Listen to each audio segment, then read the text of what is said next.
tardes a todos, a todas, a quienes se encuentran por este medio y por nosotros, por acompañarnos en esta tarde de habla portuguesa.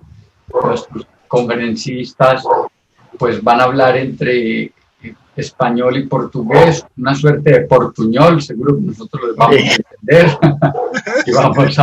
y vamos a estar ahí conversando en portuñol de alguna manera, pero nos vamos a entender. Además también es un desafío para América Latina comprender y entender el portugués antes que el inglés, antes que el francés, antes que cualquier otro idioma. Y seguramente también es un desafío para los brasileños que antes de aprender el inglés o el francés, pues deberíamos aprender el español, esto por cercanías y por todo eso. Pero digamos que por las lenguas dominantes decidimos aprender unas lenguas bastante lejanas a nosotros. Agradecerte, Miriam, agradecerte, Anderson, y agradecerte, Paulo, por esta presencia y por la disposición de compartir los saberes que ustedes tienen con nosotros. Entonces, a continuación, nos conversa nuestro profesor Paulo Marinho, de Portugal, de la Universidad de Oporto. Él nos va a hablar de educación en tiempos de pandemia, entre las luces y las trevas. Muchas gracias, Paulo, por estar con nosotros y estamos atenta a escuchar. Buenas tardes, aquí de Portugal, buenas noches. Antes de todo, quiero agradecer mucho el convite que el amigo Miguel que lanzó un tiempo atrás. Como él habló, voy tentando pasar en este momento las ideas que trago para vos a discutir. Vou utilizar aqui uma língua do portunhol, mais portunhol do que espanhol ou português, mas vou partilhar uma tela com alguns slides só para guiar na discussão das ideias da temática que me proponho a falar com todos. São mais inquietações do que respostas deste momento que vivemos. E o momento de quarentena me tem lançado algumas construções de ideias sobre o que estamos vivendo dentro de uma plataforma educacional. ¿Has podido compartir la pantalla o tienes dificultad? Sí, voy a partilhar. Vale. Nos está diciendo Pablo que va a compartir la pantalla con algunas ideas que tiene y que él cree que más que respuestas son preguntas. Se ve muy bien.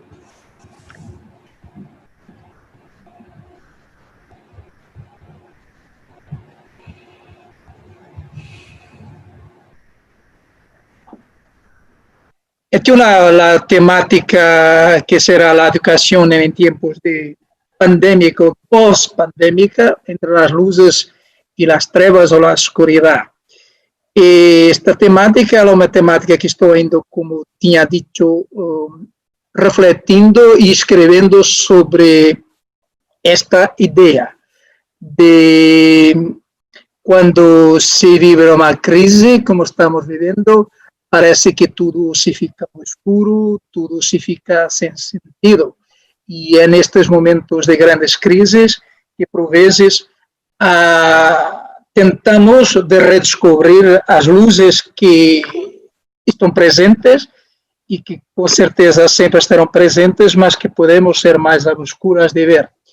E o que estou dizendo é que parece que de um momento para o outro, de um momento ao outro, ela é chegada a turbulência, a obscuridade. Isto era uma foto que eu fiz durante os dias e meses que Portugal esteve em estado de emergência nacional. E eu fiz um compromisso comigo mesmo de registrar todos os dias, todas as mesmas horas, da mesma direção, um registro diário da natureza, mais sentido do céu, registrando no sentido de que me levou um momento para pensamentos sobre estudos sobre educação, sobre processos de reflexão e autorreflexão, sobre as problemáticas que a vida humana tem vivenciado nos últimos anos e nos últimos séculos. E para abrir esta interessante que é o primeiro dia do estado de emergência declarado nacional de Portugal, esta é a foto que eu fiz o registro e por isso esta ideia do momento que a ideia da obscuridade e de uma luz presente, sempre presente, mas tentada da obscuridade. E que de um momento ao outro, todo o mundo, que lhe pertinente neste momento que vivemos é que não foi só um país, um continente, mas em pouco espaço de tempo, globalmente, todo o mundo ha chegado à turbulência, à obscuridade, em que parece que tudo que entramos a um caos da vida, um caos da vida pessoal, familiar, institucional, social, econômico, os dados de momento das economias mundiais estão destruturados, e o caos da vida cultural, uma destruturação local global. No fundo, que encontramos em que, como o filósofo Byung-Chul Han falou, que viveremos como um estado de guerra permanente. Parece que estamos vivendo um estado de guerra permanente, um estado de guerra invisível que não conhecemos os inimigos e que tem afetado todas as áreas e dimensões da sociedade. E uma das mais afetadas também, e de logo, foi a educação, e no sentido mais restrito, específico, dos contextos escolares, em que milhões de chiquitos e chiquitas foram, e de estudantes de todo o mundo, foram encerradas nas instituições educacionais e que tudo entrou num processo de silêncio e de reflexão. Foi de momentos que tudo parece perdido, no momento em que todos solicitamos e queremos respostas urgentes. O momento em que vivemos em muitas interrogações e preocupados, de facto, em respostas. E respostas para hoje, respostas para agora. Como o Savojo escreveu recentemente, acho que é uma obra para que coloco aqui que pode ser uma boa leitura para todos. A pandemia COVID-19, o vírus que lhe estremece o mundo. E vem esta caracterização que estou fazendo, que lhe estremece o mundo, em que tudo entramos num sentido de que perdidos. E neste perdidos eu me interrogo de tantos anos, de tantos estudos, de tanta ciência, parece que estamos em momentos de onde estamos, para onde vamos. Questões básicas, questões que sempre são realizadas, mas neste momento com maior significado e forte. Talvez porque vivemos momentos de história e sabemos que é um momento extraordinário do século XX, século XXI, de modernidade, que tudo prometeu a segurança do homem, a modernidade, o bem social de todos, a harmonia, e aqui agora entramos num vírus que lhe estremece toda esta segurança imaginada, que a própria ciência tentava demonstrar que tínhamos a sobriedade plena e a resposta para tudo. A pandemia, que eu designo de máscara, que vivemos, que tivemos que colocar máscara, ela veio desmascarar ou desvendar as quarentenas vividas durante muitos anos pelos excluídos e marginados da sociedade neoliberal. A pandemia, que de uma máscara desmascarou tudo aquilo que, no fundo, todo mundo já conhecia, que toda a sociedade sabia. No norte e no sul, global, das exclusões, das quarentenas de exclusões e discriminações invisíveis e ausências que Boaventura fala, que ele habla sobre as quarentenas permanentes e de exclusões. E é nesse sentido que eu digo que a educação pode se tornar um pouco de sentido de obscuridade se ela é aglomerada dentro destas quarentenas de exclusões e discriminações, muito mais que ela veio, de facto, a pandemia desmascarar tudo isto, colocando a cru, a sangue frio, em que parece que os paradigmas que hemos estruturado parecem desmoronar-se. Agora somos mais frágeis do que antes. Procuramos a nossa própria identidade dentro de tantas transformações que podemos ficar neste momento de desordem.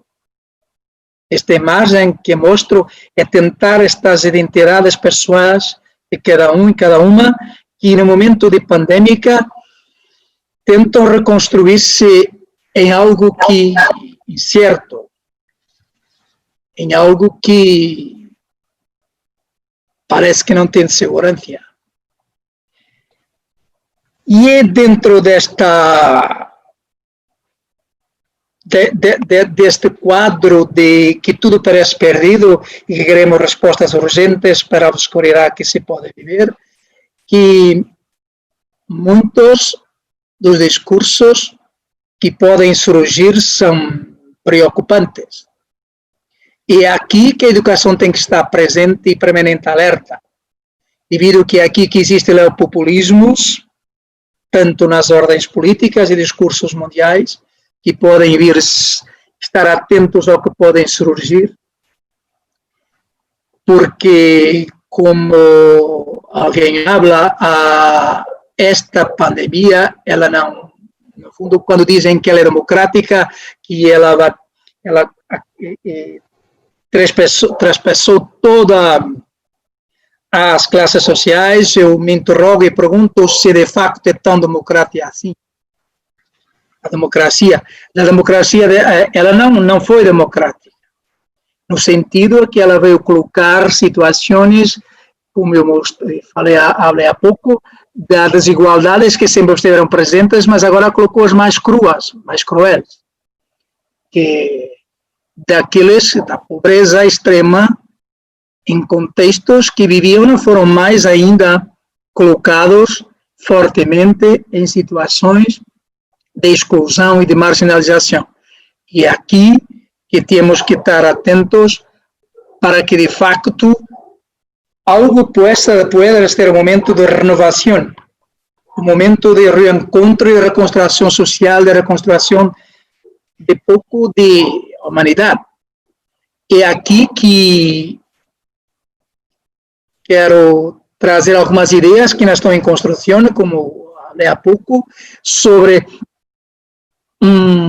surgimento de uma nova era, um novo momento que pode surgir com estas novas luzes que cada um de nós que estamos e que somos investigadores e que estamos na prática e no meu contexto educacional, que deve estar atento, preocupado em atuar neste momento como um momento de tudo ou nada, Ou seja, é agora que não podemos perder no momento de demonstrar, de facto, o desenho de uma sociedade de exclusão, de marginalização social, econômica, cultural, que é colocado, que neste momento pode ser melhor entendido dentro de um quadro de pandemia. De uma pandemia que coloca tudo e todos ferozmente num sentido mais dramático da exclusão que pode existir. E é nesse sentido que eu coloco a educação numa perspectiva de uma ideia que estou tentando construir para oferecer ao mundo acadêmico e às nossas ideias também sobre esta ideia de a necessidade de uma ética da equidade e uma gramática da solidariedade.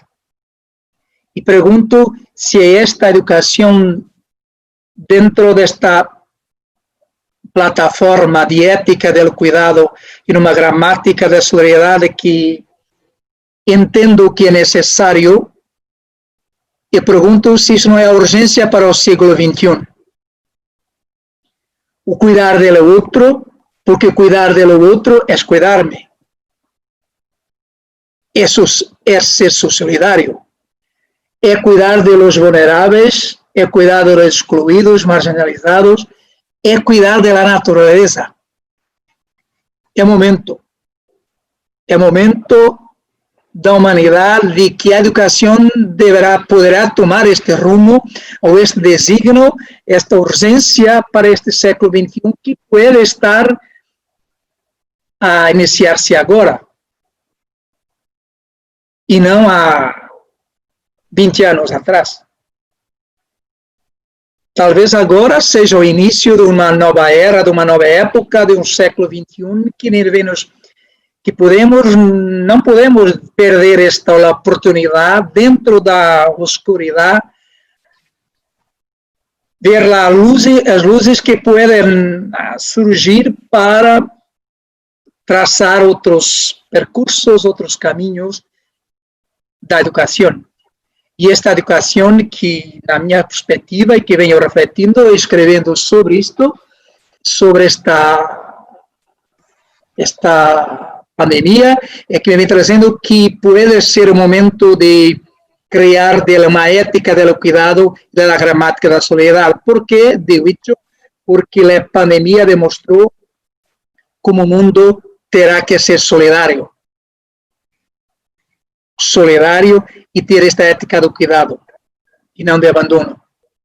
É necessário a construção de uma gramática da solidariedade do local global. Uma solidariedade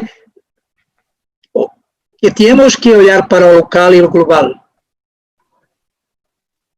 Seja uma globalização, olhar para as comunidades e das comunidades olhar para o global e do global para o local, no sentido em que deveremos reconfigurar os processos de competição feroz, de segregação, de individualismo, que não dão resposta mais a momentos como estes que estamos vivendo. E a educação não é salvação de tudo, mas ela pode ser, de facto, a premissa e o percurso do caminho que pode orientar a humanidade e todos nós para outra urgência, para outro designo, que é cuidar, como falei há pouco, cuidar do outro, porque cuidar do outro é cuidar de mim. E é necessário, isto são ideias que estão ainda em construção, no sentido de podermos construir uma gramática da solidariedade para o século XXI. E esta gramática que pode oferecer, de facto, a emancipação do outro, e esta emancipação não pode ser uma emancipação que se articula fortemente a ética do cuidado. São estas ideias que são mais questões, reflexões que deixo para algo que podemos construir juntos, como estamos neste momento, ter a oportunidade aqui de discutir. Deixo simplesmente estas reflexões, são mais questões do que respostas. Mas esta ideia principal da necessidade de encontrar dentro da oscuridade as luzes que podem surgir na perspectiva educacional. E nesse sentido, de construir ou reconstruir algo que possa, de facto, que pode dar outro significado para a humanidade e para o sentido da vida de todos nós e da própria natureza. No sentido de que a educação é uma das bases principais para a transformação da vida, e da vida para melhor, que todos desejamos. E, nesse sentido, deixo aqui este pensamento, só em construções de pensamento, sobre esta, diria, grande ideia, a educação da ética do cuidado numa gramática da solidariedade. Gracias a todos. Gracias, Pablo. Más tarde pasamos a unas preguntas. Miriam Monteiro García, de la Universidad Jorge Amado de Salvador, Brasilia, de Salvador Bahía, en Brasil, nos va a conversar sobre o devir Bacurau en proposições estético-políticas contemporâneas que arte é produzida em tempos de pandemia. Como suena? Bom, Miguel, gostaria de agradecer, em primeiro lugar, boa tarde a todos, e gostaria de agradecer a Miguel por essa oportunidade de poder falar um pouco sobre essa questão que é, na verdade, o meu objeto de pesquisa, algo que eu tenho feito reflexão nos últimos tempos, né, sobre essa questão do devir Bacurau, a partir da obra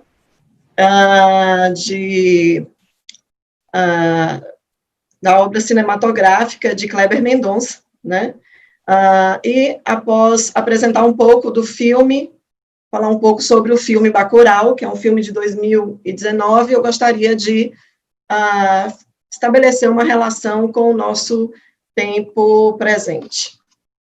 Para começar, eu vou falar um pouco sobre o filme. O filme de Kleber Mendonça e Juliano Dornelles, Bacurau, de 2019, cujo nome faz referência a um pássaro noturno, narra a resistência dos habitantes de um vilarejo no interior do Nordeste do Brasil. Invadido por estrangeiros, os quais intencionam o abate da comunidade, o vilarejo torna-se alvo dos agressores pelo mero prazer de realizar pontos em um jogo cujas peças são os próprios habitantes da cidade. A comunidade que habita o vilarejo experimenta uma vida mínima em seus aspectos mais singulares, seja na proposição de uma política de vida não sustentada em uma grade cultural fixa, tradicional, mas assentada em outras possibilidades combinatórias de relação com a natureza, com a tecnologia, com os conceitos de escola, de religiosidade e das formas de resistências diárias a um prefeito opressor que não faz parte da comunidade. O filme se inicia com o enterro da matriarca, mulher negra, mãe, portadora de afetos da comunidade, sob o som da canção Bichos da Noite, de Sérgio Ricardo. O canto nos causa uma sensação de certo estranhamento na profusão das vozes polifônicas. No campo composicional, a despeito de sua extensão, a música Bichos da Noite realiza-se em apenas um acorde. Não há, portanto, uma alteração de escala. Nesse sentido, é possível afirmar que há uma ocorrência cíclica pela repetição da frase melódica, criando uma espécie de movimento ritualístico. No entanto, a sequência melódica da canção cria uma sensação de deformação de uma lógica harmônica. Assim como tudo em Bacurau, a canção também rasura, borra uma certa lógica de composição, com deslocamentos de semitom para semitom, em sentido de escala descendente, forma uma imagem de deslizamento. Tal movimento que escorrega em semitonalidades produz uma sensação no espectador de aparente desafinação, reiterando a ideia de uma deformação melódica, pois a voz passa por notas que não fazem parte da base harmônica da canção. Observa-se que quando a linha melódica alcança suas notas mais altas, a voz, o vocal coletivo abraça a melodia, acentuando esse movimento para baixo como força que faz deslizar a ressonância da voz. Podemos ler nessa perspectiva que a construção modal da canção dá a ver um ato de resistência. O canto parece provocar certos estranhamentos devido ao nosso condicionamento auditivo, uma vez que, no Ocidente, lemos o mundo de forma tonal. É possível perceber, portanto, que a canção ordena-se na lógica do resto, do mínimo, conferindo às nossas expectativas uma gramaticalidade musical aguardada. Não há execução de uma harmonia convencional.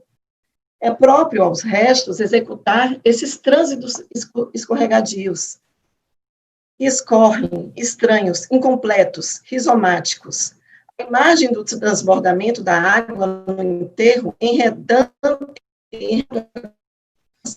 da noite de mencionamento.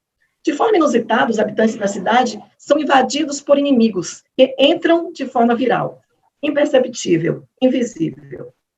Seria uma invasão de alienígenas? Que forças são essas? Nós e os membros da pequena comunidade nos perguntamos frente a uma matança desvairada, sem motivo aparente.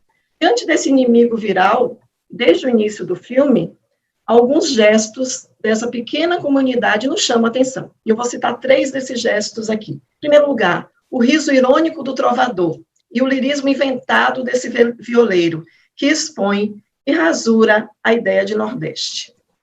A ideia de Nordeste teceu-se discursivamente nas várias formas de enunciação, a exemplo das telenovelas brasileiras, que alimentaram o imaginário nacional, estruturando e reiterando estereótipos que constelaram a imagem do nordestino a certos clichês.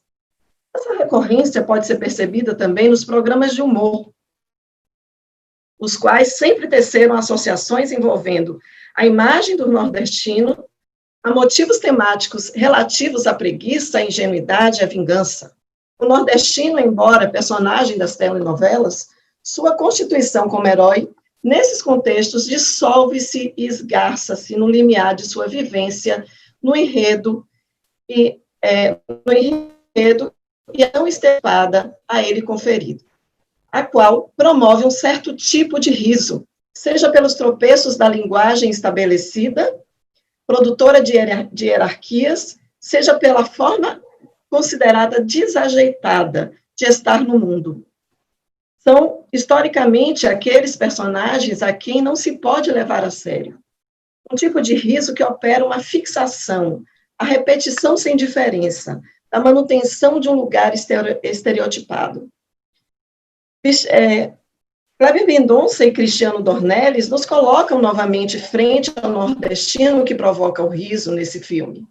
Em momentos limites da vida, a exemplo dos personagens que, diante dos motoqueiros invasores da cidade, da pequena cidade, sulistas, inclusive, e de consequente certeza da morte, realizam um levante.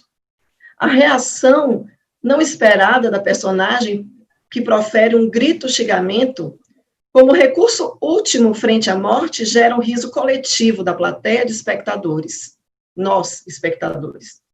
No entanto, o riso, nesse contexto, seguido de um estampido surdo do primeiro tiro e a repetição reiterada dos disparos nos corpos já sem vida, colocam-nos em silêncio.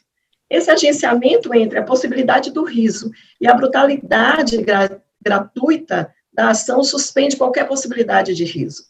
A suspensão temporária do riso impõe diante de nós, nesse momento do filme, espectadores, um questionamento, um susto metafísico. Do que mesmo estamos rindo? Assim, a despeito do sentido do riso da plateia se dar, ou por uma reação sensório-motora, resposta a um estímulo do inconsciente colonizado, ou por uma ação catártica frente ao levante, esse agenciamento que compõe um gesto antropofágico opera rasgos nessa matriz teleológica.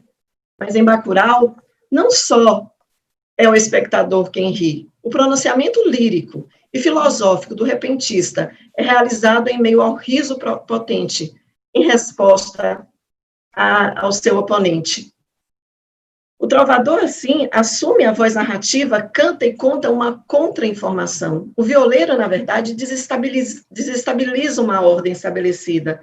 E em tom catar anárquico, deixa claro que lançou mão do chapéu de guizos. Após expor em seu canto as intenções dos estranhos motoqueiros que invadem a cidade, ele diz: não quero seu dinheiro, moça. Estou aqui só de gaiato. Jorge La Roça, em seu texto Elogio ao Riso, afirma que o riso suspende as máscaras do convencionalismos humanos. O chapéu de guizos não é uma máscara a mais, é uma garantia contra a fixação das máscaras. É o que põe a nu toda roupagem, que é máscara, todo rosto, que é máscara, e impede que as máscaras, crentes de si mesmos, se solidifiquem e se ressequem. A segunda questão, que acaba a citação. A segunda ponto que nos chama a atenção é a questão como esses habitantes de Bacurau convocam os seus mortos para a luta, para a batalha. Para além de uma simplificação da representação do invasor imperialista, o filme Bacurau parodicamente coloca em evidência as ausências, forças que, nos primeiros filmes de Kleber Mendonça, se insinuam por vias oblíquas. Em Bacurau, o museu inscreve-se, um pequeno museu, inscreve-se, não como espaço de turismo, mas como campo de batalha, locus de resistência. Os fantasmas daquele museu comparecem à cena materializados em roupas molhadas de sangue no varal das pessoas simples, na presença da matriarca carmelita e nas armas do próprio museu. O museu, como instituição, não é espaço de documentação do mais forte, como nós vemos sempre, mas sim um registro espectral de forças do menor. Não o registro das forças, das formas colonizadoras, mas das forças do fraco.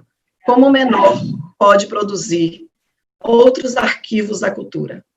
A terceira questão que nos chama a atenção é como convocam seus heróis. A matriarca carmelita, o herói híbrido, que não é ele nem ela, as crianças, a coletividade, os quais, citados nominalmente, ou outras presenças históricas do Brasil, que citados nominalmente ou por imagens, constroem uma forma, compõem uma história de colonização, abates, mortes, mas também de levantes e resistências.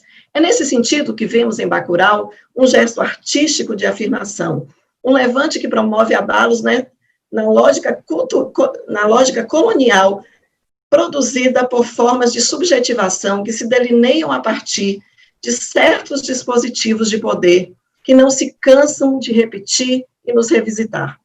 O filme, portanto, opera uma apropriação devoradora e irônica de certas lógicas de produção de sentidos. Embora Kleber Mendonça e Cristiano Dornelles pareçam repetir fórmulas do cinema comercial, no entanto, se olharmos esses trechos, e refiro-me aqui ao sentido que Didi Huberman dá ao termo trecho. Trecho como aquilo que produz uma potencialidade, algo que se passa, que delira no espaço da representação e resiste a se incluir. Percebemos nesses trechos, portanto, que estabelecem incisões em outros espaços da construção da mise-en-scène. Nesse sentido, repetir na diferença implica realizar um devido à própria forma de fazer cinema. O que vemos se repetir em Bacurau? A execução estética que faz retornar o oeste e o faroeste, os tiroteios apoteóticos denominados de filmes de ação, o motivo da vingança e o retorno dos mortos, que é tão comum nos filmes, a redenção do bandido pela missão coletiva, produzem no tecido dos agenciamentos entre sons e sonoridades uma outra lógica, a da fantasmagoria. Os diretores pernambucanos elaboram, portanto, uma espécie de rasura, reproduzindo diferenças e possibilitando uma participação ativa do espectador, pois as rasuras operadas não são no plano da narrativa, do enredo ou do que se repete, mas do que há de menor, de mínimo, aquilo que não é visível, mas que se dá a ver uma espécie de movência estranha que ganha existência de acontecimento no momento mesmo do nosso olhar. É nesse sentido que é possível pensar a coletividade de Bacurau, que a coletividade de Bacurau parece ganhar existência em uma arte que pode instaurar um outro modo de viver o coletivo. O gesto que pode suscitar outros gestos. Bacurau é, portanto, uma incitação, germe de outra coisa, operador de passagem. Como afirma Davi Leopold em seu livro Existências Mínimas, o criador precisa dessa nuvem de virtuais para criar novas realidades. Ele se alimenta de sua incompletude. São os virtuais que introduzem um desejo de criação, uma vontade de arte no mundo. A arte, portanto, alimenta-se dessa nuvem incessante de átomos de verdade que margeiam o nosso mundo. Vejo aqui as aspas. Distante de condenada a uma derrota, a população de Bacurau insurge contra forças políticas e reativas, inicialmente invisíveis, mas que ao longo da narrativa se delineiam. Mas é preciso estar adormecido para ver e agir, para deixar vir, irromper o estranho que se anuncia no riso, na polifonia do canto, nos objetos de museu, na imersão das águas, na coletividade de Bacurau. A coletividade de Bacurau, antes de reagir ao agressor, escolhe adormecer, não com os antidepressivos doados pelo prefeito, mas sim de escolher habitar um modo de existir no delírio de uma lógica. Se, de certa forma, a perseguição em Bacurau nos coloca diante do peso da história, o modo de vida mínimo faz vir à cena as forças do coletivo, povo larvar, e amplio aqui para o cinema o pensamento de Deleuze, quando ele diz que o fim último da literatura é escrever por um povo que está por vir, um povo que falta.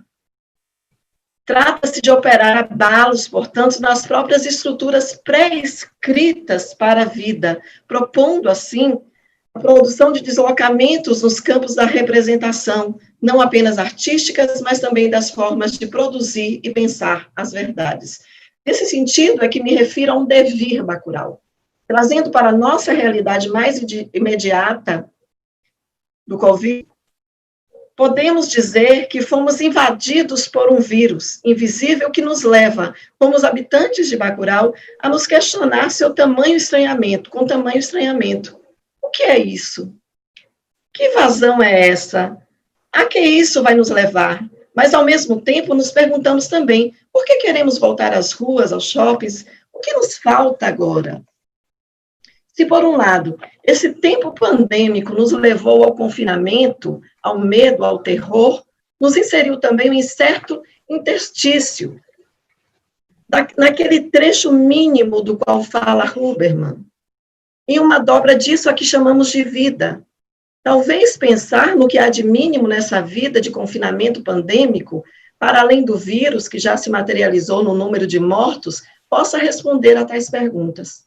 Numa lógica de uma moral teleológica e de um certo capitalismo no qual fomos construídos, estamos acostumados a domar as coisas. Tentamos domesticar a vida, o tempo, a natureza, tudo que podemos apalpar com a linguagem. Essa natureza com a qual interagimos como donos nesse momento coloca-se diante de nós, em uma feição não domesticável, nos olha, nos espreita e nos enfrenta, respondendo desse lugar não domesticável, num corpo não reconhecível e invisível. Não me refiro aqui somente à animalidade do vírus, mas à força do mínimo também. Mas como olhar para esse lugar em que a nossa canção perde o referente? Dispor-se a escutar de uma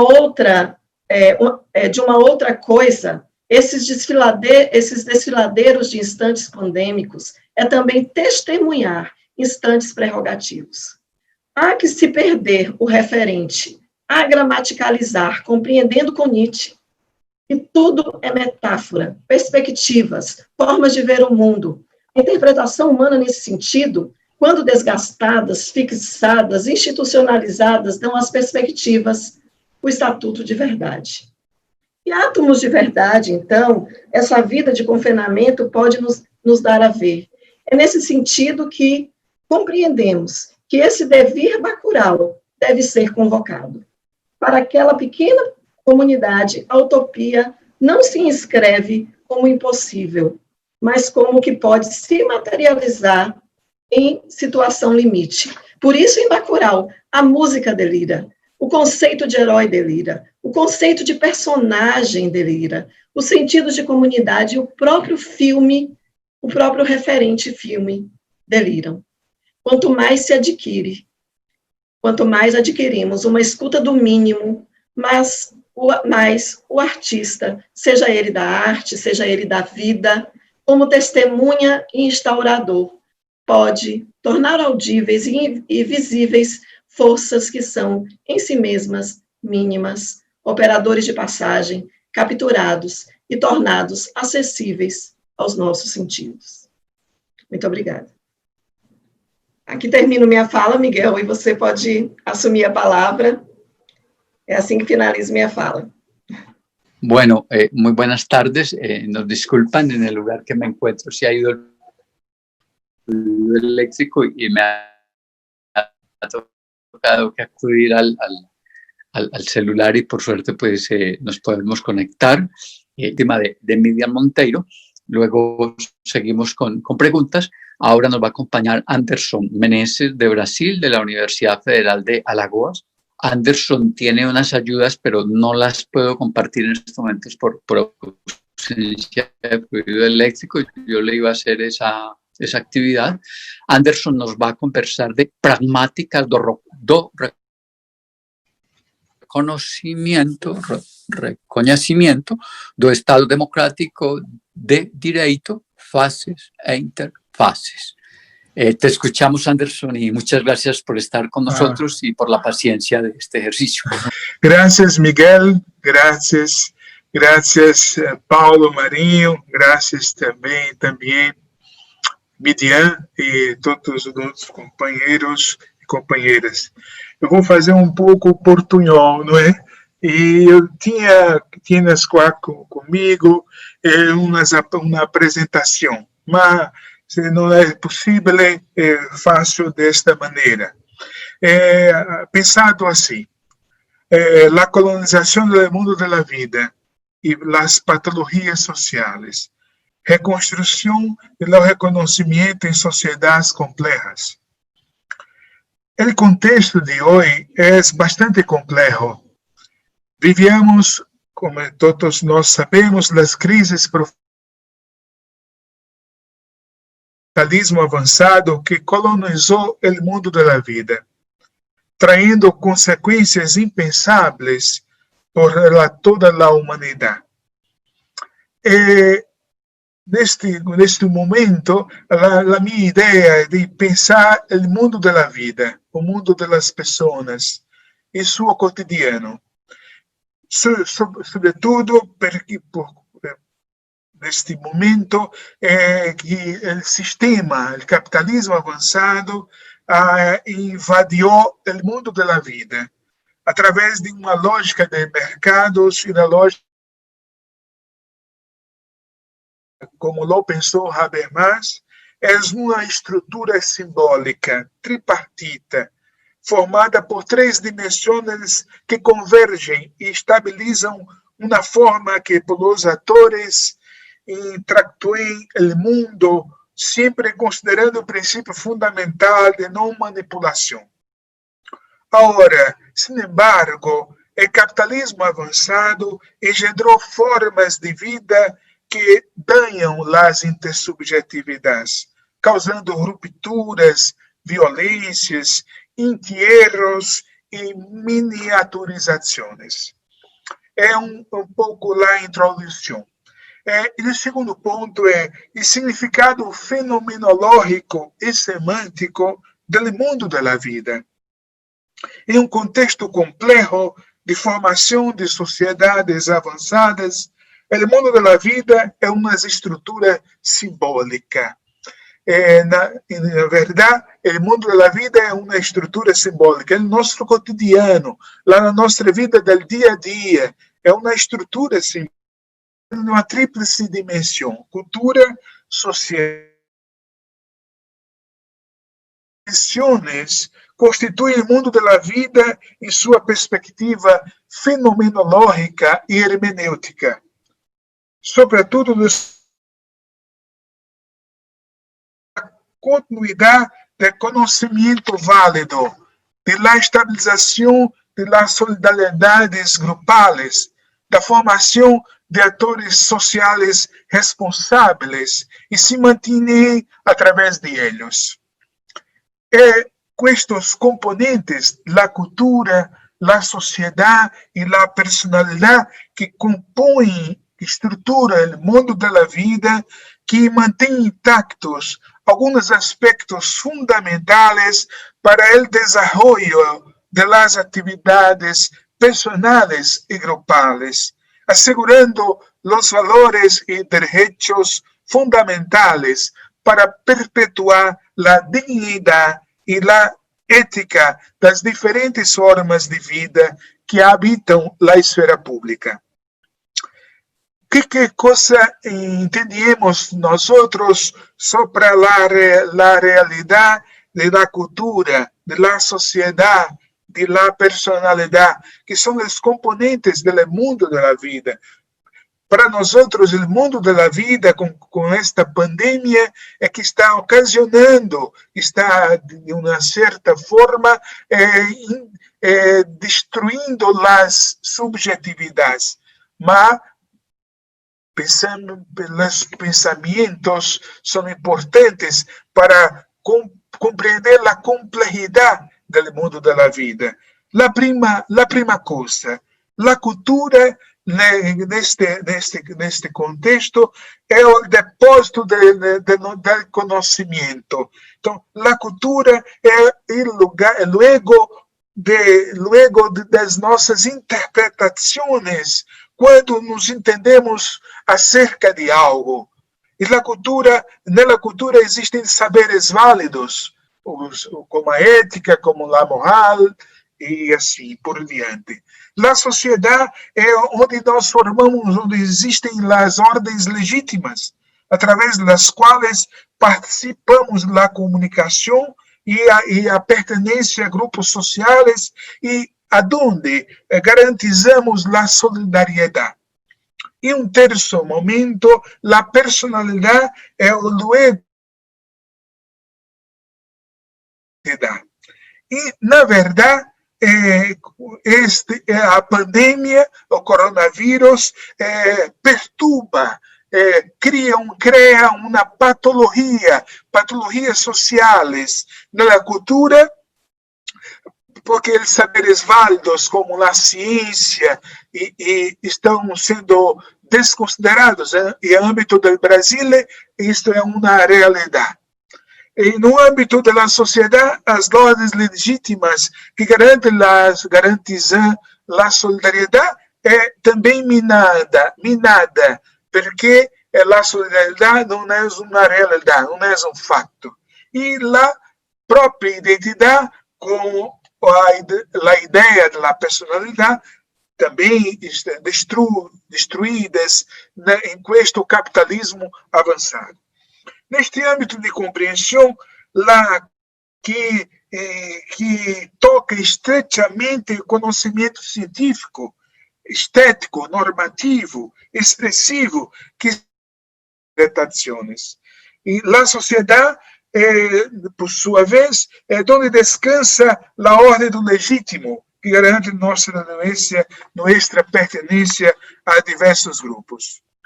É importante introduzir o conceito do mundo da vida, adotando gradualmente a perspectiva de uma investigação reconstrutiva, porque o mundo da vida o que há é uma colonização do mundo da vida. A pandemia é de uma certa forma uma expressão da colonização do mundo da vida, não? E nesta linha é um conceito complementário, não? Recuerdo-me aqui da vida do Russell Maduro, sobretudo sobre as sistemáticas da vida. É com Russell, sobretudo com Russell, que o mundo da vida é compreendido como o mundo fenomenológico, ou das coisas que existem no mundo. É assim a nossa existência. Quando este mundo da vida é colonizado pelo capitalismo avançado, pelo capital, pelas lógicas dos mercados, então esse mundo da vida é regredido, é diminuído.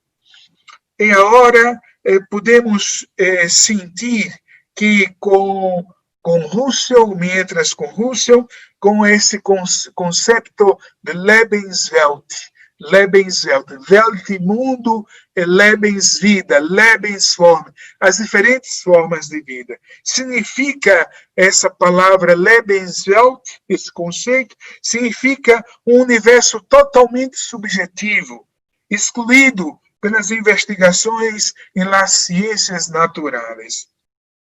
É nesta perspectiva que o mundo da vida é lugar de nossas manifestações subjetivas mais genuínas, das expressões de nossas identidades, desejos, sentimentos, emoções, sensibilidades. Russell entendeu o mundo da vida como lugar original da nossa experiência. Dizia Russell, o mundo vivido é precisamente o lugar onde as coisas não se perdem e significado se estabelecem em ele. Ou seja, isso é uma coisa muito importante da compreender, da nossa compreensão. Então, de primeiro luego, a compreensão que a nossa vida está lógico, não? E há que entender, nós não se perdem, onde somos nós outros mesmos. Mas com o avançado do capitalismo tardio, capitalismo avançado, com as regras do mercado, a pandemia um pouco resultado de que estas consequências não são formais, mas naturais. O terceiro momento, colonização do mundo da vida e as patologias sociais. A colonização do mundo da vida, em contexto do capitalismo avançado, está tomando forma.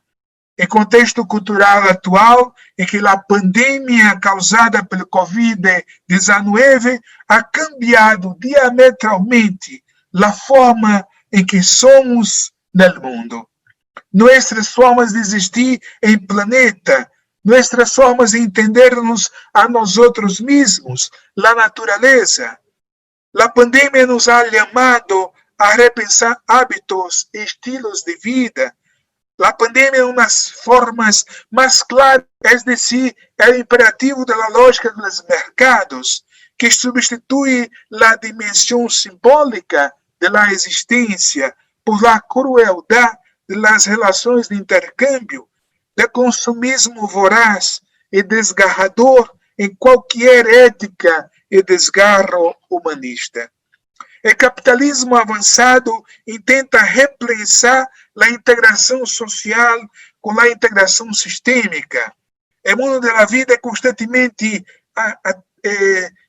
destruído pelas perturbações ruidosas em que os atores sociais, a menudo que se entendem como estrategas em um campo de guerra. E neste sentido, colonização interior do mundo da vida, é decir, é um déficit da racionalização. E aqui nós outros há que compreender que esse déficit da racionalização do mundo da vida é uma colonização interior. E é de uma certa forma, uma irracionalidade, ou irracionalidades, como é, por exemplo, a guerra, a violência, a ofensa, e assim sucessivamente. Em resumo, seriam as patologias sociais induzidas pelo sistema. O maior reflejo destas patologias sociais em contexto do mundo da vida é uma diminuição cada vez maior da moral, da ética e da consequente formalização e universalização do direito e da moral. É interessante entender esta percepção que as patologias, a pandemia é uma patologia social e que faz com que é um reflexo da moral e da ética.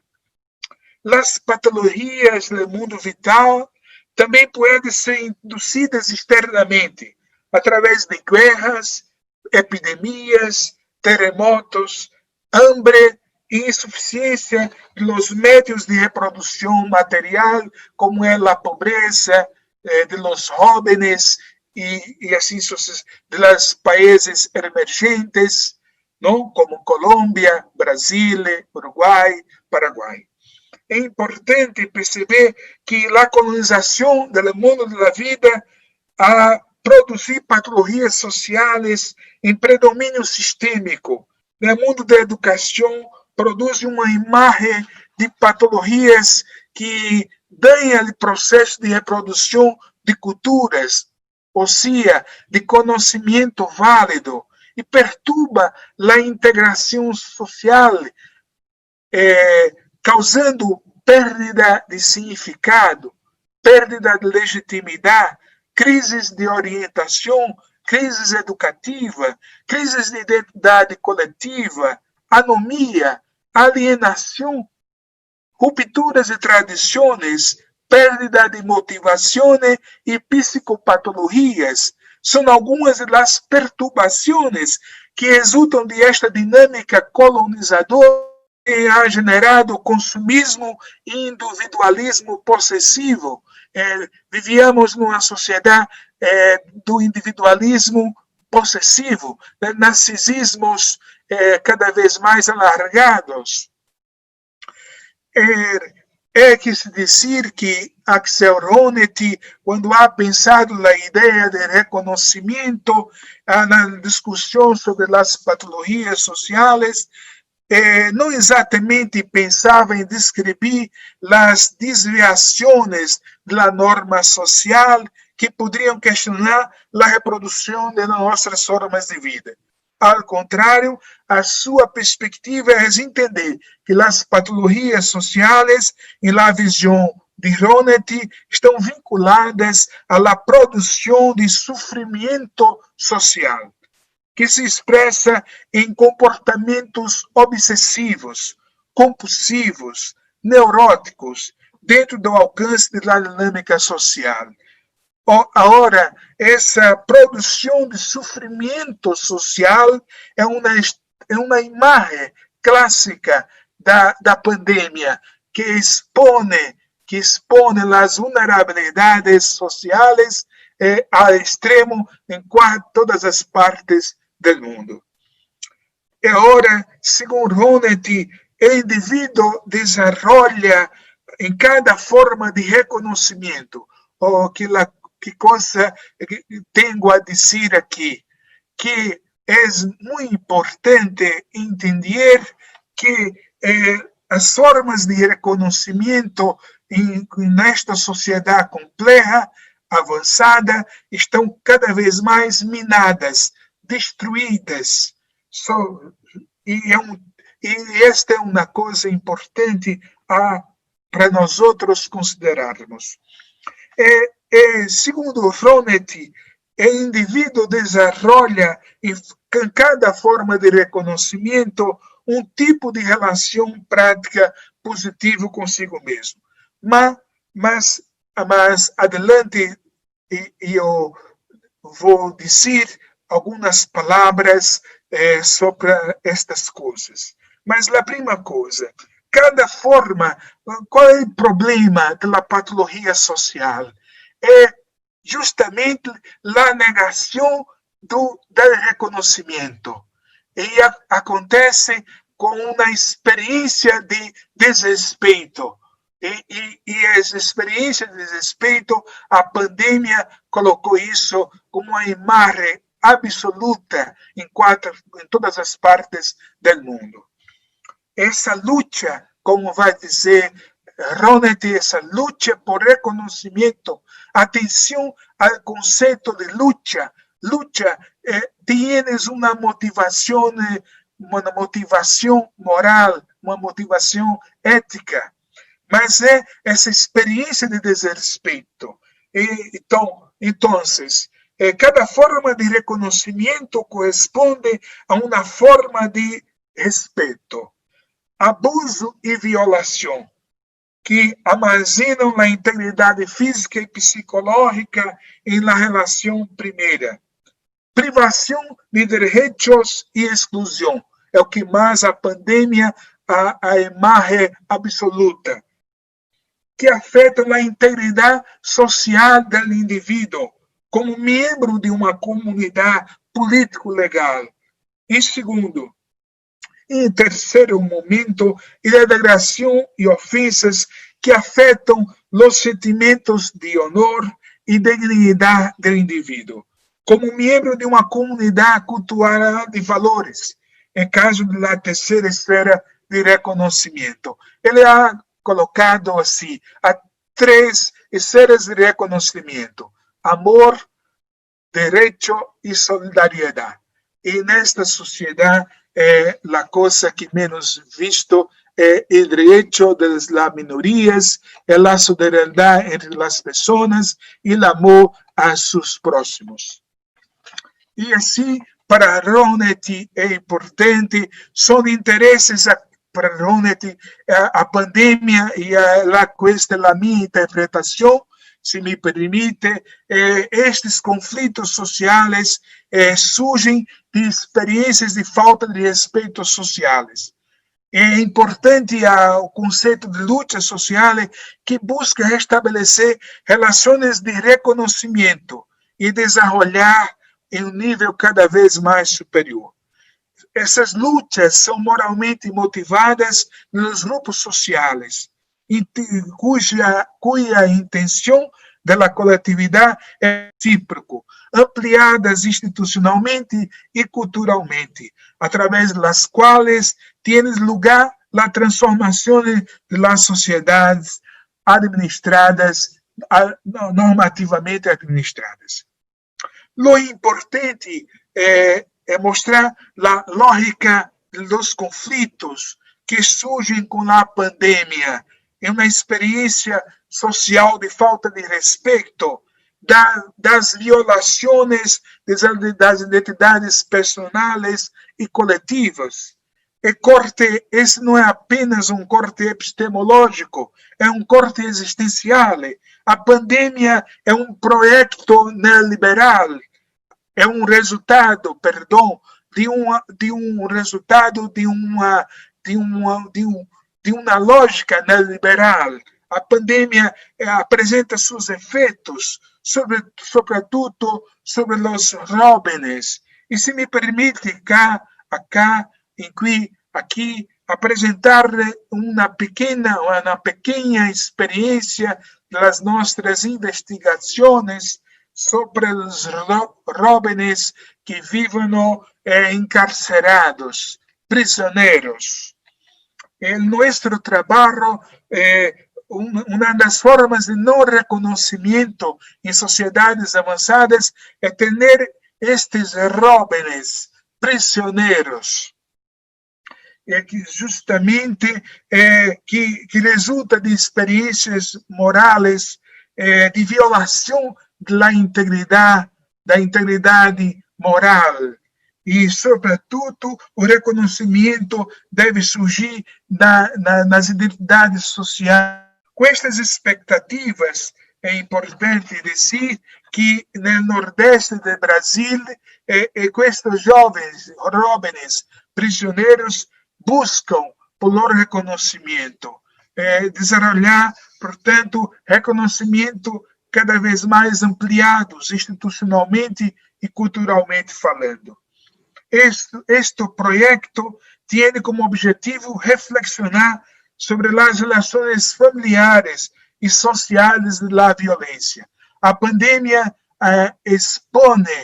pone as imagens da violência contra as mulheres, contra os idosos, a ausência de reconhecimento para com as mulheres, a ausência de reconhecimento para com os idosos, de pensar novas formas de barbárie, recordando aqui Adorno. Estes conflitos sociais apresentados pela pandemia são frutos de experiências morais de violação, que são essas experiências de desrespeito, criam fissuras em expectativas normativas de reconhecimento, seja para jovens, seja para idosos, seja para as mulheres que mais sofrem e há um grande sofrimento para eles e nessa sociedade complexa, sobretudo em tempos de pandemia. Para finalizar, quero retomar um aspecto fundamental. Com estas expectativas decepcionadas, surge uma experiência moral que se expressa em sentimento de falta de respeito. Mas, por outro lado, a educação neste contexto, em sociedades complexas, devem resgatar a sensibilidade embrutecida dentro de contexto de barbárie, sobretudo nas sociedades latino-americanas, brasileiras, colombianas, paraguaias, uruguaias, pensando nas sociedades latino-americanas, e outros, Chile, e assim sucessivamente. É importante que a educação exerça um papel de desejo de reabilitar a sensibilidade contra a dureza, contra o embrutecimento do capitalismo avançado, que coloniza, que tenta colonizar o mundo da vida. De uma certa forma, esta colonização é uma colonização material, cuja lógica é o dinheiro e poder. A imaginação foram todos os povos pobres nas suas pobrezas, que não são apenas materiais, mas simbólicas, culturais, artísticas, estéticas e científicas. Muchas gracias. Muchas gracias, Anderson. Bueno, muchas gracias por participar, por haberse expuesto. Discúlpeme, Anderson, que apenas tuve acceso ahora al computador, por eso no pude compartir tus ayudas que estaban magníficas, pero te entendimos perfectamente desde Honet y desde toda la apuesta que hiciste por las teorías del reconocimiento y la necesidad. Bueno, que parte entre los tres está como este asunto del otro y del reconocimiento. Es como un tema central en lo que ustedes conversaron. Bueno, la siguiente pregunta la respondemos, si quieren, en el orden de aparición, es decir, Paulo, Midian y Anderson, o en el orden que ustedes tengan la respuesta más pronto. ¿Cuáles son los desafíos para los profesores con las problemáticas que tenemos en estos momentos? ¿Me entienden o se las leo en portugués? ¿Cuáles son os desafios para os profesores con os problemas deste momento, desta época? Quais são? Os desafios que eu entendo que não é só para os professores, mas a nível educacional, eles são de ordem. E eu diria que não são desafios novos, ou alguns, no fundo, eu diria que são desafios que já vinham a ser colocados a muitos nas investigações na educação. Dice que no son desafíos nuevos, que ya estaban más o menos para continuar. Sim, que, por exemplo, eu quando olho, claro que são desafios, existem outros que são, eu quando digo que não são novos, são desafios que eles são, no fundo, acelerados pela própria pandemia, certo? São acelerados pela pandemia. Desde, por exemplo, até o ensino, que nós falamos tanto presencial ou online, e depois esta e-learning, desde a inovação pedagógica, toda esta relação pedagógica, no fundo, que é necessário reconfigurar nesse sentido de contexto de sala de aula ou não de sala de aula, por exemplo, é algo que já vinha a ser discutido, de facto, e que são grandes desafios agora colocados, que foram acelerados com a pandemia. No entanto, que eu acho que o maior desafio que continua a ser para os professores, perante este aceleramento que a pandemia colocou, foi bem no encontro daquilo que eu tentei apresentar, esta ideia da questão de que o século XXI, e a nível educacional, o que é que queremos com a educação a nível do século XXI para as crianças, jovens e adultos? O que é que isto poderá, de facto, reconfigurar como missão educacional?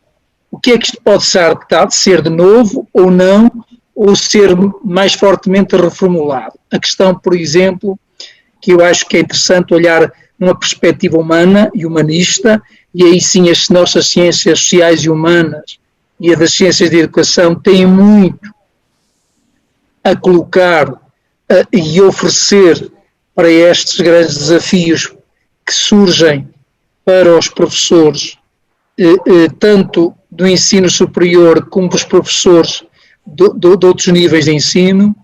É esta a grande ideia de que o que é que de facto nós queremos para este século XXI, dentro deste quadro pandémico que acelerou, por exemplo, as questões da habitabilidade na Terra, do nosso planeta, as questões da exclusão, das fortes exclusões e marginalizações que continuam fortemente na ordem de políticas neoliberais e do capital do mercado, em que Boaventura Sousa Santos nos apresentou, aí Miguel, há uma semana atrás, muito bem, estes fortes exclusões e marginalizações que surgem.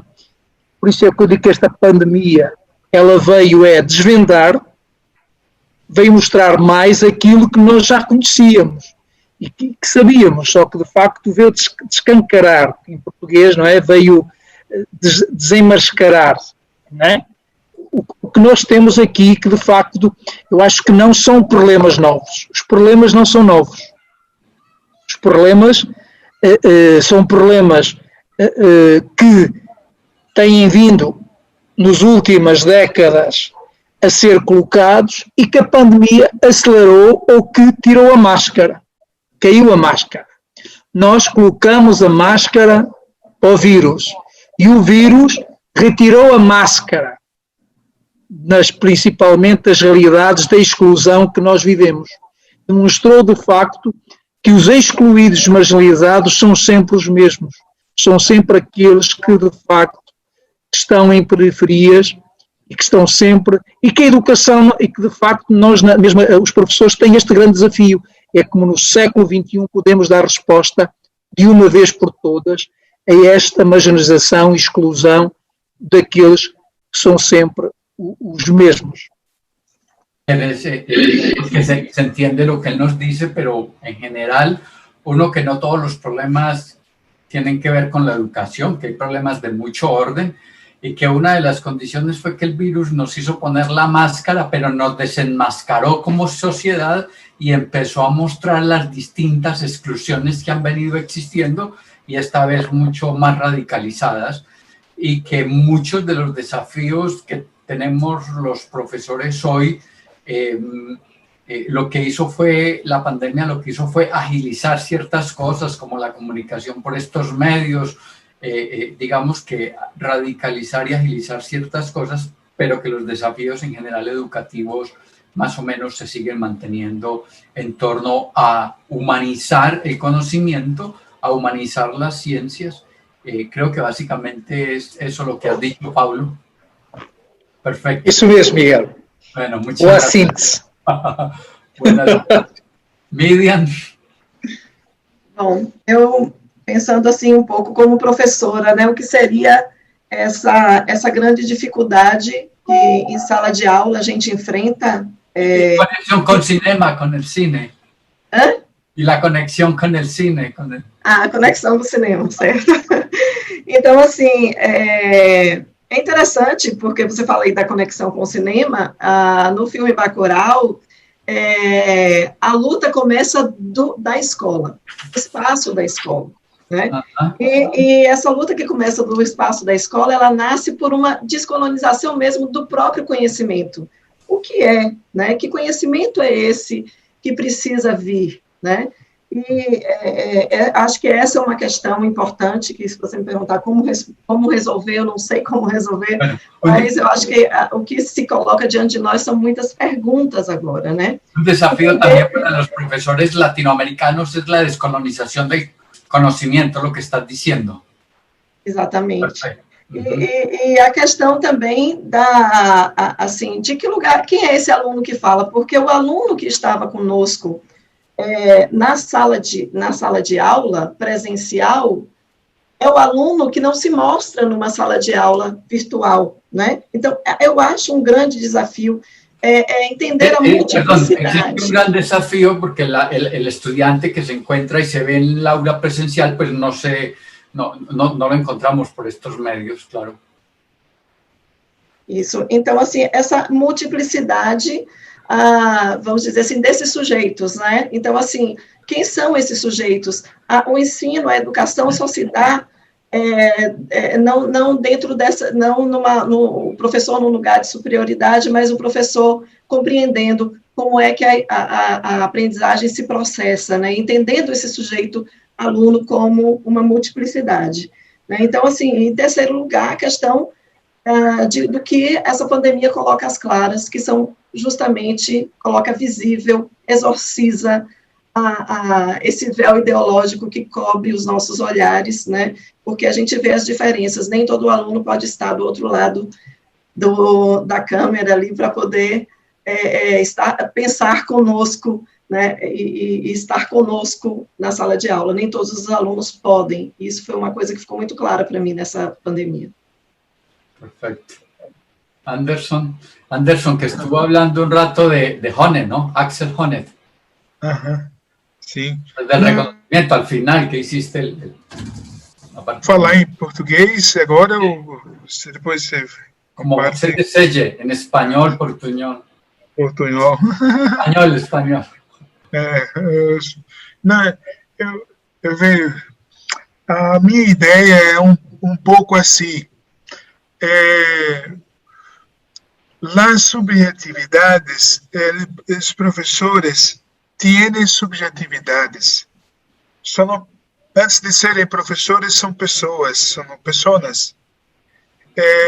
Têm uma imagem social. São responsáveis por tarefas muito importantes no contexto social, político. E os professores, neste momento, são aqueles mais incumbidos por la responsabilidade da transformação social. Mas acontece que para mim é um problema muito sério, muito grave, porque os saberes válidos não estão apenas na academia, lá na universidade. Como eu dito anteriormente, estão no mundo da vida, no mundo das pessoas, no cotidiano. E para mim, o grande problema é essa cisão entre mundo da vida e mundo escolar. O mundo da vida a escola não é um mundo da vida.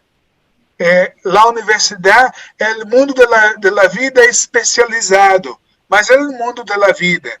Mas, para mim, deve-se reconstruir a reconstrução dos saberes nesta pandemia.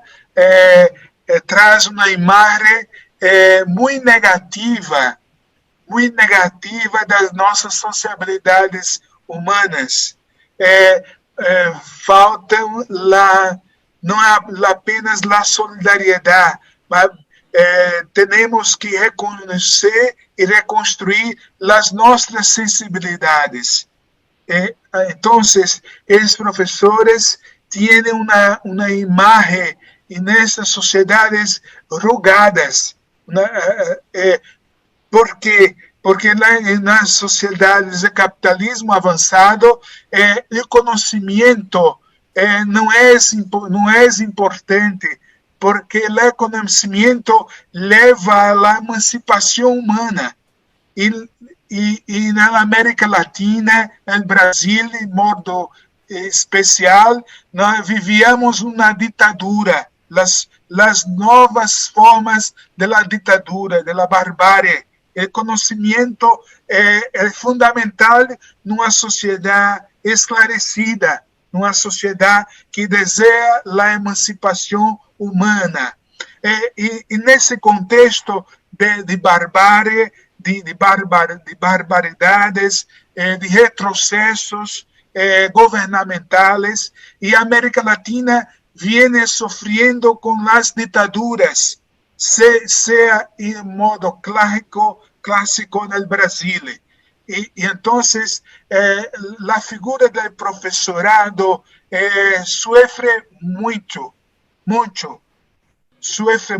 porque a imagem dos professores, de aqueles que trabalham nas comunicações sociais, sofrem, porque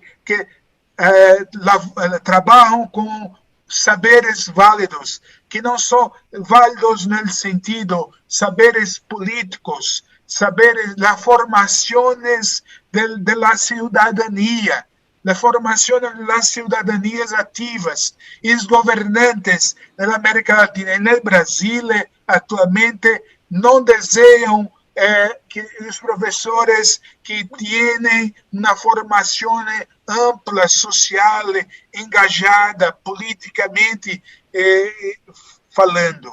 O problema é aquilo, na minha visão, as patologias sociais que invadiram o mundo da vida, cambiou o sistema simbólico. Então, a escola é uma empresa. A escola não é o mundo da vida, luego de jóvenes se encontrarem. E os professores são chamados a ser apenas técnicos e não cabeças pensantes, formadores de processos de formação para levar à emancipação.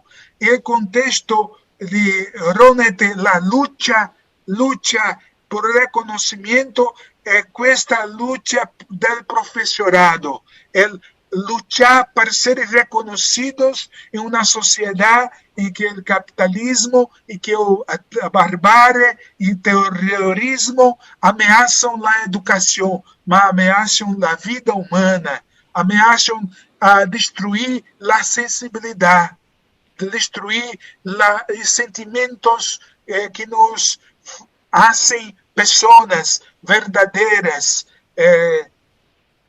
Em este sentido, desculpe se ha hablado demais. Oh, fantástico, perfeito. Uma questão de Sônia Lira. Qual é o sentido da formação humana na educação no contexto da pandemia? Já he hablado muito. Ahora para los tres, para Pablo, para Miriam y para Anderson. Bueno, dois perguntas. Sônia Lira, qual é o sentido da formação humana na educação no contexto na pandemia?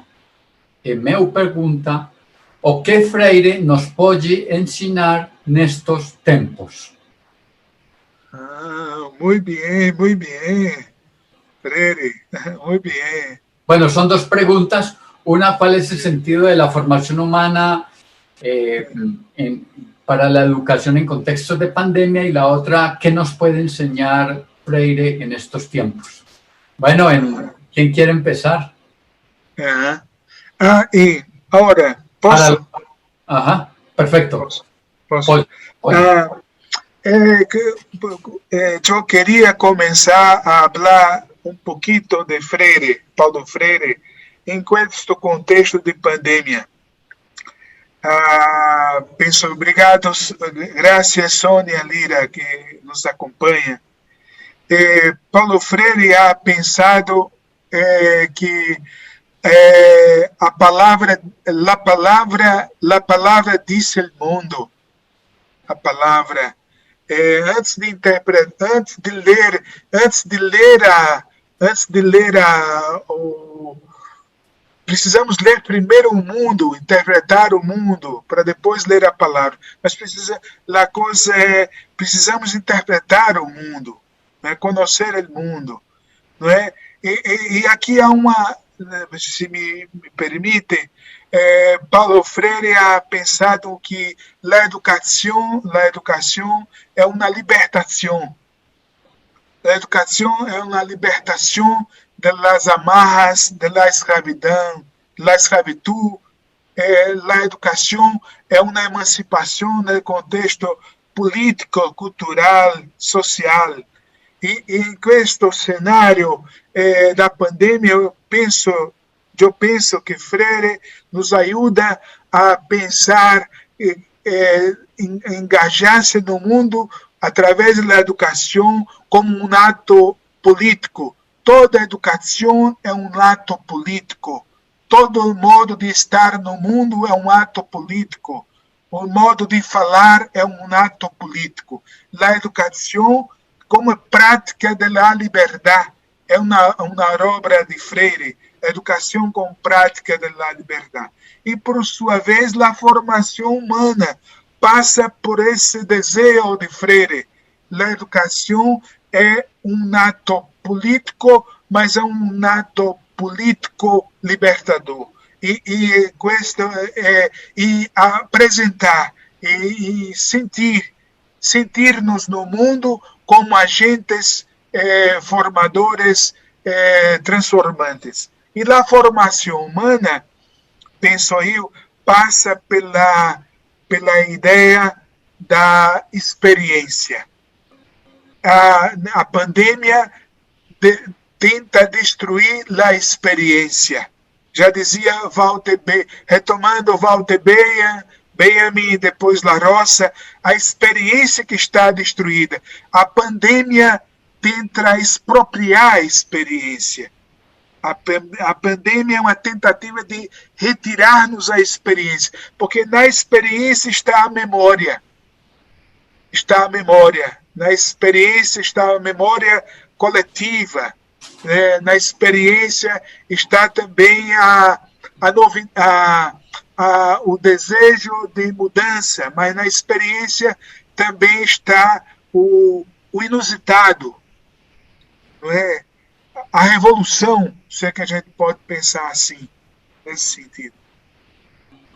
Obrigado. A Paulo? Bueno, eu depois de que o Anderson respondeu, acho que Anderson respondeu de uma... Só quero acrescentar uma coisa e que vai ao encontro de que o Anderson teve, no fundo, juntando com o Paulo Freire, e acho que esta questão, de facto, eu diria que a educação como formação política, que é muito o que Paulo Freire também nos pode oferecer, isso a educação como uma formação política. e não podemos esquecer isto, que Paulo Freire poderá ajudar-nos imenso nesse sentido, de que na própria formação e na educação que a formação política está presente, e que nestes contextos, ainda há pouco falei sobre, rápido, mas falei um pouco dessa ideia, de que temos de ter muito de estar atentos a estes momentos, que são bastantes, podem se tornar perigosos, de que no surgimento dos discursos populistas, e nós vimos a olhar para o Brasil, principalmente olhando para a América Latina e para a América do Norte, em 2 governadores nos Estados Unidos, não é? Para Trump e para Bolsonaro, e a gente vê aqui como a própria pandemia é utilizada para desformar politicamente, não é? E utilizar, no fundo, este populismo e para, no fundo, desviar os holofotes para outras questões. E isto é extremamente perigoso, que estes momentos que temos, por isso é que esta forma, e aí articulo com a outra questão, que é a formação humana, o que é que isto nos pode ajudar imenso? É por aí mesmo, eu acho que é na formação humana, nas questões de ética, de educação ética, que nos poderá também, de facto, termos respostas a estas questões da formação política. É um pouco isto. Acho que tem tudo a ver, não são...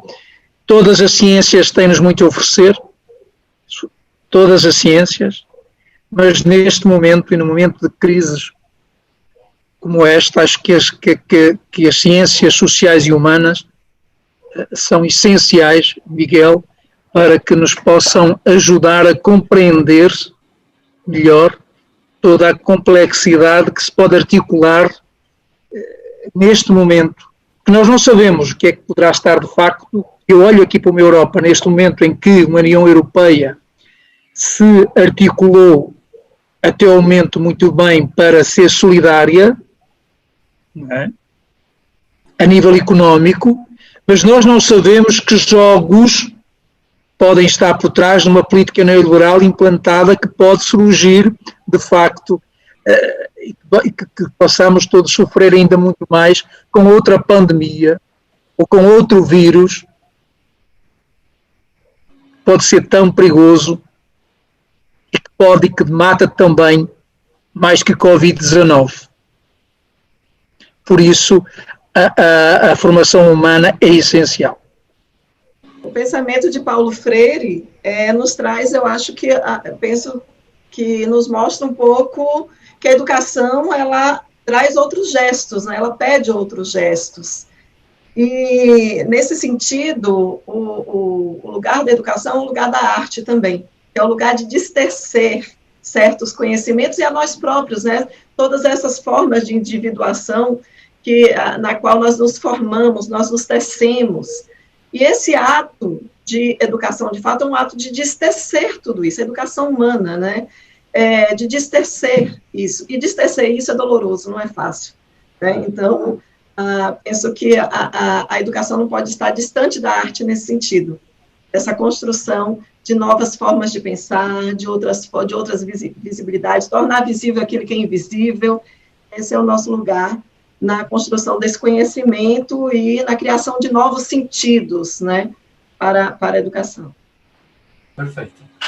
Que perguntas você leva para a casa de seus colegas neste fórum?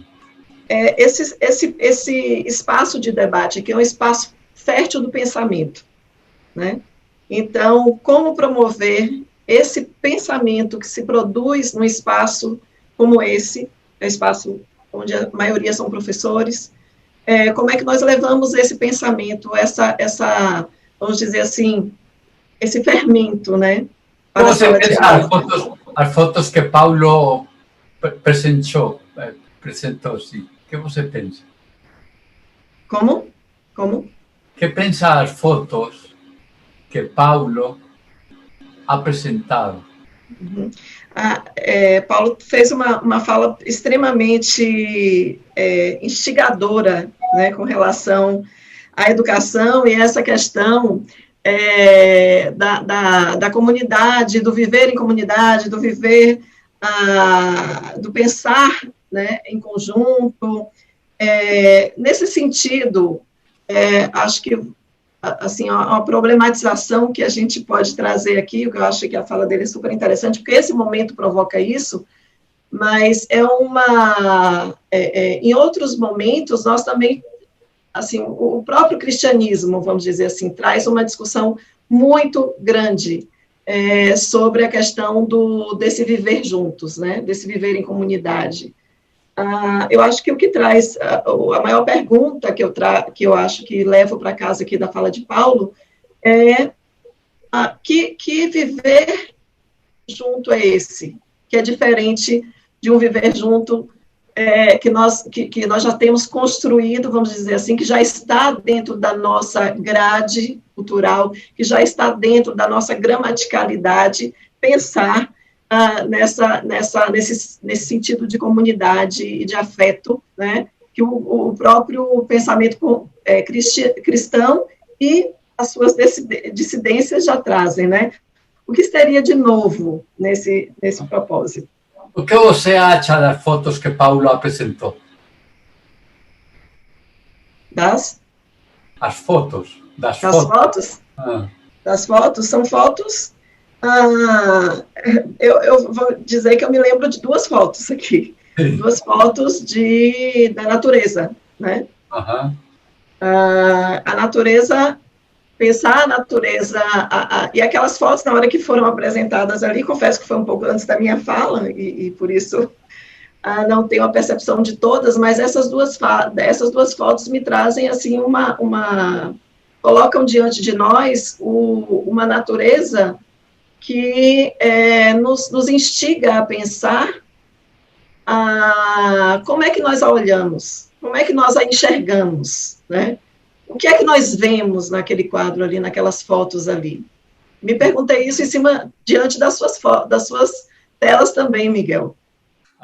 O que é que nós vemos ali, o que é que tem de trecho, né? E são bastante instigantes, né? Bastante instigantes, nesse sentido. Anderson.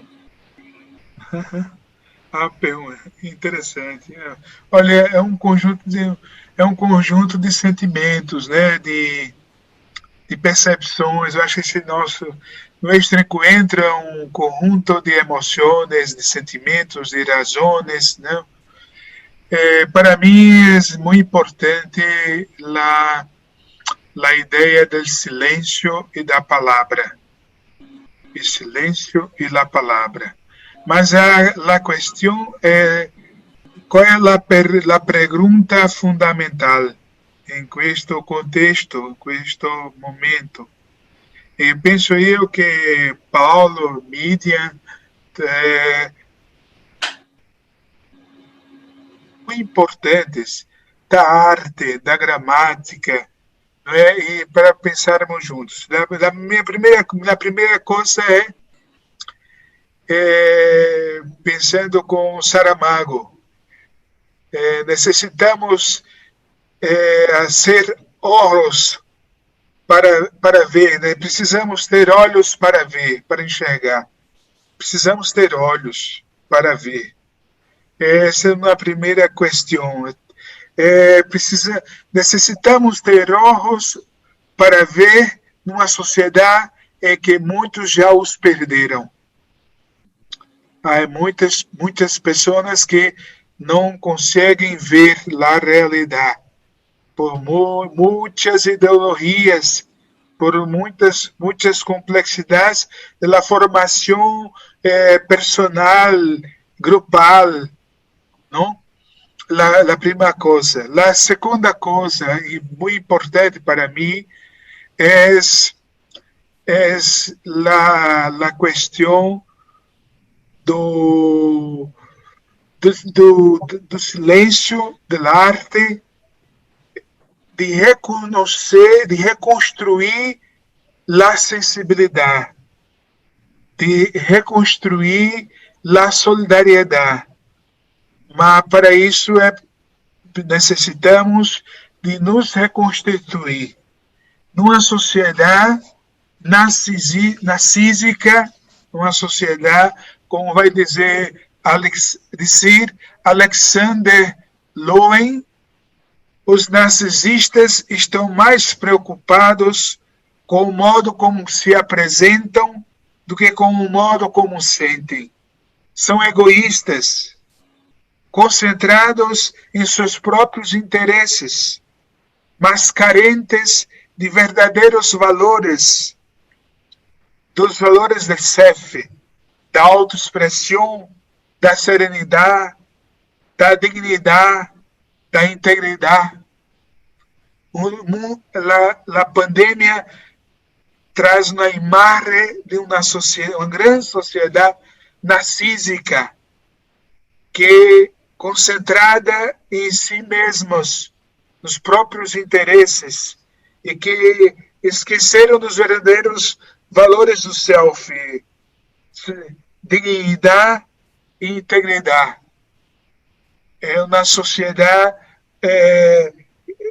que, como a dizer Maffesoli, depois, Maffesoli, a corrosão do caráter, uma sociedade corroída no sistema moral e no sistema ético. A nossa dignidade está em causa. Nós concebemos seres invioláveis, mas nesta lógica econômica, nesse sistema, estamos embrutecidos.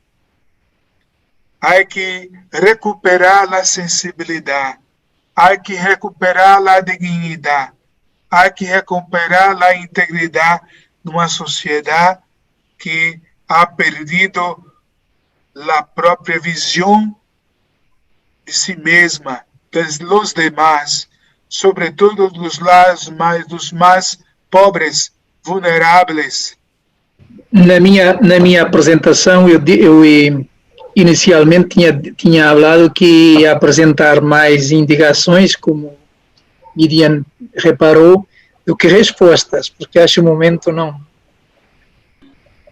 As respostas, nós queremos respostas agora, e não temos. Estamos todos este encontro, principalmente encontros com o Miguel, desde o momento que entramos em confinamento, teve esta grande ideia de se articular com estas discussões.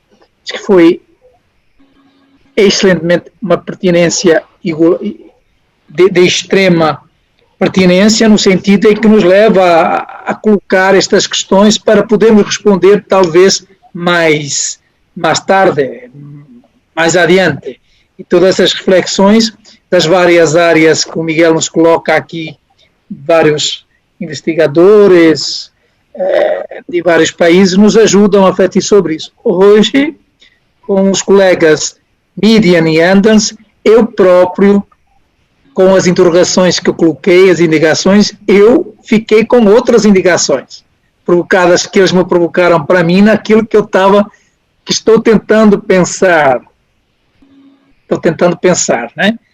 É tanto que o Anders, estas ideias que eu tentei apresentar hoje, eu tenho um convite com o Anders Sá, o segredo nosso da gente estar aí a fazer uma coisa junto, não é, Anders? Verdade. Sobre estas ideias. Então, Miguel, o que me coloca, por exemplo, Midian, quando traz as questões de discussão interessante, muito interessante sobre o Bacurau, sobre o filme, e que eu vi que se tivesse anteriormente tido esta análise feita para Midian, já teria outra indicação no filme. Por isso é que eu acho muito interessante se vamos a ver um filme, quando alguém pode comentar, dar algumas reflexões. Isto foi interessante e que se cruzou naquilo que eu tentei colocar e que Mina falou, que vejam, um filme, no fundo, é um encontro de uma comunidade para resolver um problema do inimigo, né? E o próprio filme, ele tenta demonstrar que, isoladamente, eu posso não fazer muito, eu posso fazer, ou seja, mas no momento quando eu vivo em comunidade, por isso que eu falei sobre o conceito que neste momento eu acho que é importante retomar o conceito, Miguel, neste momento de pandemia, é o conceito de local global, novamente, que se perdeu, que se adormeceu. Ficamos só na globalização. Eu acho que é necessário retomar esta discussão e a importância da comunidade em si. E esta é uma questão que se levantou da mídia, que ficou aqui, de facto. Até vou olhar novamente para o filme e criar aquilo das minhas imagens, o que estava aqui discutindo, sobre que, de facto, é forte olhar para o local, para a comunidade, nesse sentido de reconfigurar, reconstruir e poder dar uma resposta ao que está posto. Como é que eu posso dar resposta dentro deste quadro de crise, por exemplo? E aqui, aproveitando, o que me leva a instigar é o que o Anders, eu sou leitor do Anders, ele sabe disso, principalmente do livro dele muito interessante, que é Educação e Emancipação, não é isso, Anders? Aquele livro que eu acho que é uma joia, Miguel, uma joia da coroa, em que ele trabalha, e são coisas que é a narrativa da experiência, e que isto, no fundo, se articula muito ao que mídia nos trouxe, e que, de facto, me leva aqui a refletir sobre isto. Esta questão que eu levanto é, estas comunidades locais, é necessário devolver a sua narrativa, devolver a narrativa ao eu, ao que eu sou, e de facto é nesta narrativa da experiência que eu posso me articular, e a questão educacional é importantíssima, como o Anders fala. A educação continua em pleno século XXI a negar ou a negligenciar a experiência da vida, a experiência da comunidade, a experiência local. Eu quero só, para terminar, dar aqui um exemplo de uma pesquisa que eu realizei aí no Brasil sobre as comunidades quilombolas. As comunidades quilombolas são comunidades afrodescendentes, excluídas, marginalizadas pela própria história, e continua sendo, no contexto atual do século XXI, muito fortemente no Brasil, como as comunidades indígenas, não é? E que o projeto de pesquisa que realizei com professores da Universidade de Alagoas foi reconstruir as identidades culturais daquelas comunidades. E a reconstrução da identidade cultural era, no fundo, uma ordem e lógica contra-hegemônica ao que está posto, ou que não é reconhecido pela experiência da vida, como Anders traz, pela experiência daquela comunidade e pelo seu conhecimento. É-lhe negado o conhecimento. Ok, perfeito. Para fechar, como nos sentimos hoje, finalmente, pode dizer adeus aos participantes. Muita gente... Miguel, posso tocar uma música? Sim, perfeito, fantástico. Então, bem, eu tenho sempre tocado uma musicazinha aqui. E vou tocar uma música Luar do Sertão, que representa muito aqui no nosso Nordeste, né? E também representa muito aqui também para todas as pessoas que estão nos acompanhando também essa tarde, essa noite também, né?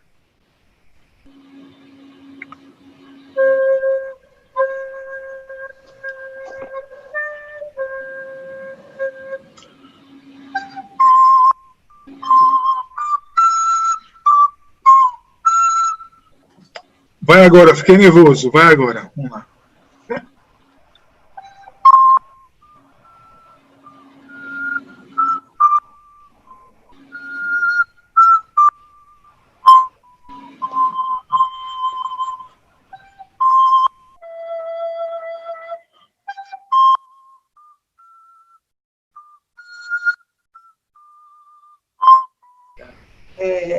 Obrigada, Anderson, por resgatar, né, essa força, né, do Nordeste, essa força da nossa história, né, nessa canção belíssima que você traz aí. Eu acho que você traz você já diz tudo, né, não precisa dizer mais nada.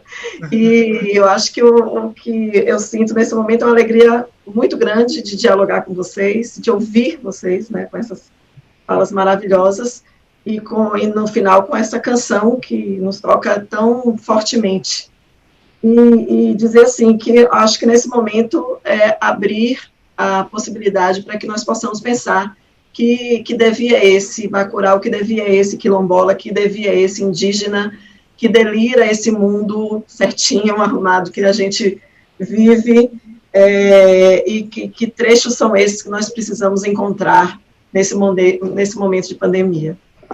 Eu quero agradecer imenso, Miguel, por esta oportunidade e querer aqui dizer que nem tudo buscando o que comecei na minha fala. A obscuridade também existe luzes. A luz da pandemia aqui está. Foi preciso existir a pandemia para existir encontros internacionais que nos colocam longe, muito perto, de amigos, de laços, de amizades, de carinho e de amor. Também é isso importante falar nas relações neste momento de pandemia. E se não fosse a pandemia, Miguel, Mídia, Anderson, a gente não estaria aqui, com certeza, nestes diálogos, construindo, desconstruindo ideias. Então, é nas crises que surgem as luzes. Esperança. Grande abraço. Gran abrazo. Bueno, muchas gracias, Anderson, muchas gracias, Paulo, muchas gracias, Miriam, muchas gracias a todos los asistentes de diferentes lugares, Concha de España, Joao de Brasil, Berta de Pereira, Hernán de Pereira, Alexander, José, y a todos los asistentes en las distintas redes sociales de YouTube y otras redes sociales donde estamos transmitiendo esto. Agradecerles profundamente por estar aquí con nosotros, agradecerte, Miriam, por todo lo que nos has traído hoy, Anderson y Pablo, y agradecernos por haber compartido esta tarde. Y como dice Pablo, gracias a la crisis nos logramos encontrar aquí y poder compartir en unas expresiones muy lindas la gramática de la solidaridad, o la solidaridad en la gramática, como nos dice Pablo,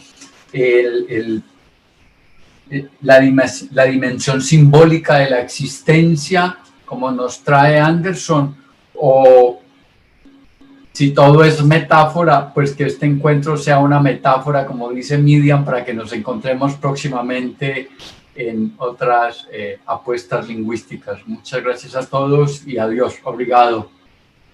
Gracias. Gracias. Obrigada.